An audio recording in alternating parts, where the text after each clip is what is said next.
2029 साल जवळ येतंय आणि भारताच्या राजकारणात ना एक खूप मोठं वादळ येण्याची शक्यता आहे. एक असा प्रस्ताव सध्या चर्चेत आहे जो आपल्या संसदेचं चित्रच पूर्णपणे पालटून टाकू शकतो. चला जरा खोलवर जाऊन बघूया की हा प्रस्ताव नेमका आहे तरी काय आणि याचे परिणाम काय होऊ शकतात. आणि लक्षात घ्या, ही काही छोटी मोठी सुधारणा नाहीये. स्वातंत्र्यानंतर भारतीय राजकारणात जे मोठे बदल झालेत ना, त्यातलाच हा एक महत्त्वाकांक्षी बदल ठरू शकतो. खरं तर या योजनेमुळे संसदेचं आणि पर्यायाने आपल्या सत्तेचं पूर्ण समीकरणच बदलण्याची शक्यता आहे. तर हा आकडा बघा, 543. सध्या आपल्या लोकसभेत इतके खासदार आहेत. हा आकडा नीट लक्षात ठेवा, कारण या संपूर्ण चर्चेचा केंद्रबिंदू हाच आहे आणि कदाचित तो लवकरच फक्त इतिहासाच्या पुस्तकात दिसेल. आता विचार करा, काय होईल जर हा 543चा आकडा चक्क 50% वाढला आणि थेट 816 वर पोहोचला तर? हो, अगदी बरोबर. आणि हाच या संपूर्ण नवीन प्रस्तावाचा मूळ गाभा आहे. तर 2029 साठी ही नवीन लोकसभा कशी तयार होणार? या मोठ्या योजनेमागे एक खूप महत्वाचा कायदा आहे, तो म्हणजे महिला आरक्षण कायदा. चला पाहूया तो कायदा काय म्हणतो आणि त्यांनी या सगळ्या बदलांची सुरुवात कशी केली.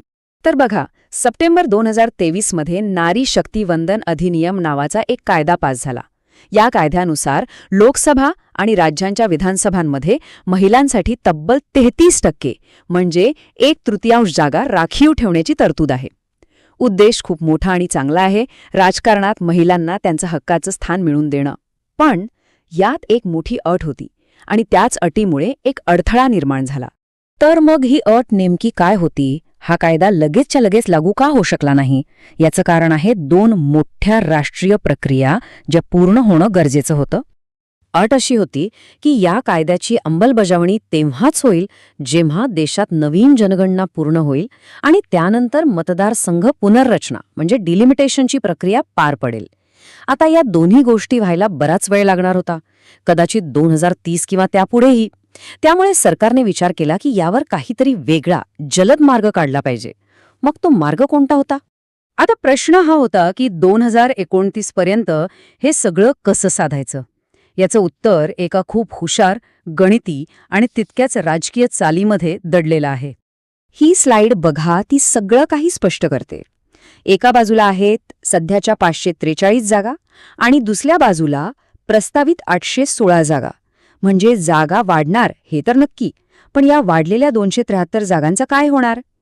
त्याचं उत्तरच या योजनेचं खरं वैशिष्ट्य आहे.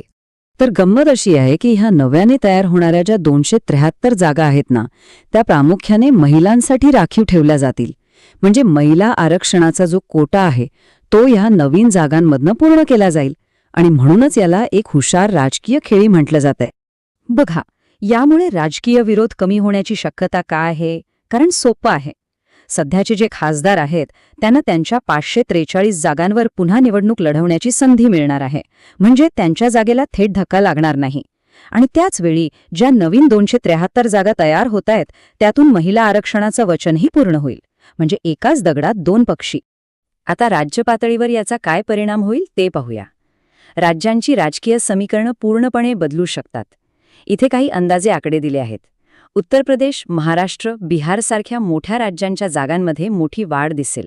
आणि एक महत्त्वाची गोष्ट म्हणजे या योजनेमुळे फक्त उत्तरेकडीलच नाही तर दक्षिणेकडील राज्यांच्या प्रतिनिधित्वातही वाढ होईल, ज्यामुळे एक प्रकारचा समतोल साधण्याचा प्रयत्न केला जाईल.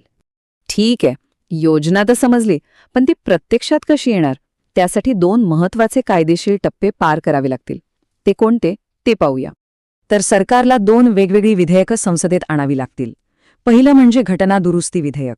यासाठी संसदेच्या दोन्ही सभागृहांमध्ये 2/3 सदस्यांची संमती लागेल, जे मिळवणं खूप आव्हानात्मक असतं. आणि दुसरं विधेयक आहे मतदारसंघ पुनर्रचना विधेयक.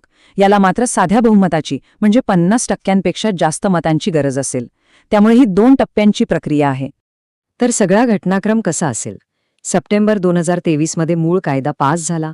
आता 2026च्या बजेट सेशनमध्ये ही 2 नवीन विधेयकं पास करण्याचं लक्ष ठेवलंय. आणि जर हे सगळं वेळेवर झालं तर 2029ची सार्वत्रिक निवडणूक एका पूर्णपणे नव्या, बदललेल्या स्वरूपात आपल्याला पाहायला मिळेल. बरं, जागा वाढल्या, कायदा झाला. पण याचा आपल्या राजकारणावर नेमका काय परिणाम होईल? हे परिणाम फक्त जागा वाढवण्यापुरते मर्यादित नाहीत, ते खूप दूरगामी असू शकतात. बघा, याचे परिणाम किती मोठे आहेत. एकतर महिलांना राजकारणात पहिल्यांदाच एवढ्या मोठ्या प्रमाणावर प्रतिनिधित्व मिळेल, जे आपल्या पुरुषप्रधान राजकीय संस्कृतीत एक मोठा बदल घडवेल. दुसरं, सरकार स्थापन करण्यासाठी बहुमताचा आकडा 272 वरून थेट 409च्या आसपास जाईल. म्हणजे आघाडीचं राजकारण आणखी महत्वाचं ठरू शकतं. तिसरं, उत्तर प्रदेश, बिहारसारख्या जास्त लोकसंख्या असलेल्या राज्यांचं राजकीय वजन वाढेल. काही राजकीय विश्लेषकांच्या मते यामुळे सत्तेचा तोल काही राज्यांच्या बाजूने झुकू शकतो. आणि हो, या राखीव जागा दर 10 वर्षांनी बदलत राहतील, जेणेकरून सगळ्यांना समान संधी मिळेल. म्हणूनच म्हटलं जातं की हा प्रस्ताव फक्त जागा वाढवण्याचा नाहीये, तर भारतीय राजकीय सत्तेची जी मूळ रचना आहे तिलाच एक नवीन आकार देण्याचा प्रयत्न आहे.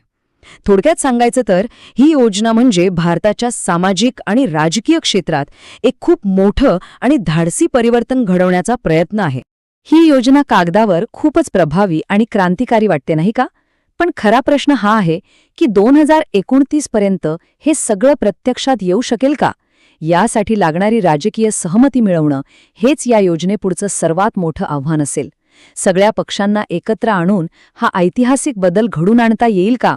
या प्रश्नाचं उत्तर येणारा काळच देईल.